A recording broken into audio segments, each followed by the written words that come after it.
Good afternoon এইস কিচেনের বন্ধুরা, এইস কিচেনের সবাইকে স্বাগত। আজ আমি বানাবো কর্ন টিক্কা বা ভুট্টার টিক্কা। তাহলে চলুন দেখে নেওয়া যাক। ভুট্টার টিক্কা বানাবার জন্য এখানে নিয়ে আর সাথে নিয়ে নিচ্ছি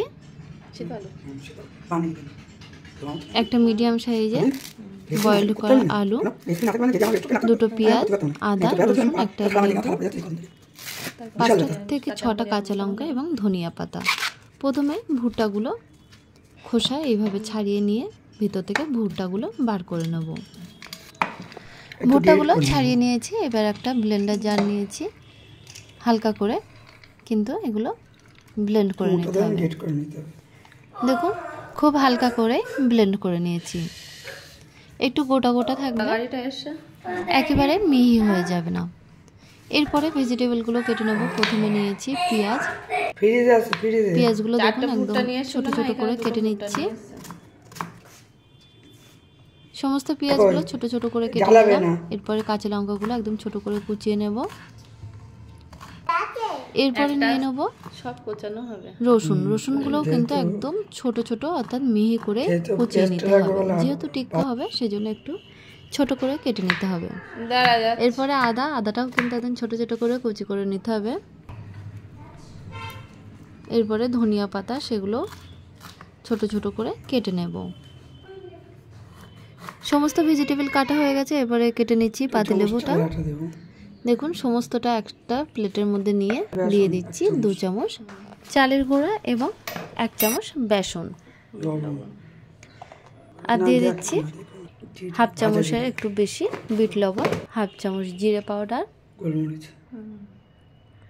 এবং হাফ চামচ গোলমরিচের পাউডার, হাফ চামচ কাশ্মীরি লঙ্কার পাউডার। এরপরে সিদ্ধ করা আলুটা এরকম হাত দিয়ে একটু ভেঙে ভেঙে দিয়ে দিচ্ছি। এরপরে সমস্ত উপকরণগুলো একসাথে বেশ ভালোভাবে মাখিয়ে নেব। মাখানো হয়ে গেলে এগুলো সেট হওয়ার জন্য 5 মিনিট রেস্ট রেখে দেব। 5 মিনিট পরে দেখুন মিক্সচারটা থেকে বেশ কিছুটা মিক্সচার হাতের মধ্যে নিয়ে এরকম ভাবে মুঠো করে দেখব কেমন বাইন্ডিং হয়েছে, অর্থাৎ এরকম বাইন্ডিং এরই দরকার। এরপরে হাই ফ্লেমে একটি কড়া বসিয়ে এদিকে সাদা তেল গরম করতে দিয়েছি, আর এদিকে দেখুন মিক্সচারটার মধ্যে দিয়ে দিচ্ছি একটু লেবুর রস। তারপরে আরও ভালোভাবে মাখিয়ে নেব। তারপরে হাতে একটু সাদা তেল লাগিয়ে নিলাম, নিয়ে টিক্কাগুলো গড়ে নেব।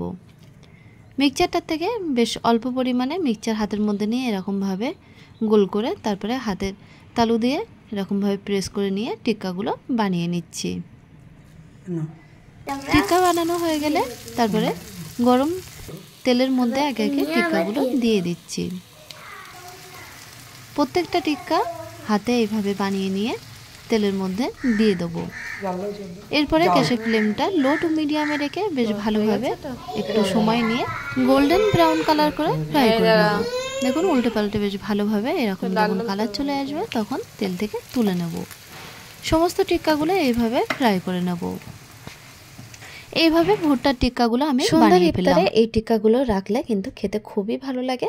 তাহলে বন্ধুরা এই টিক্কাগুলো একদিন বাড়িতে বানিয়ে দেখতে পারেন। ভুট্টার এই টিক্কাগুলো খেতে তো খুবই টেস্টি, আর এগুলো আমাদের শরীরের পক্ষে খুবই উপকারী। রেসিপিটা ভালো লাগলে অবশ্যই কমেন্ট করে জানাবেন, আর আমাদের চ্যানেলটা সাবস্ক্রাইব করার জন্য অনুরোধ থাকবে।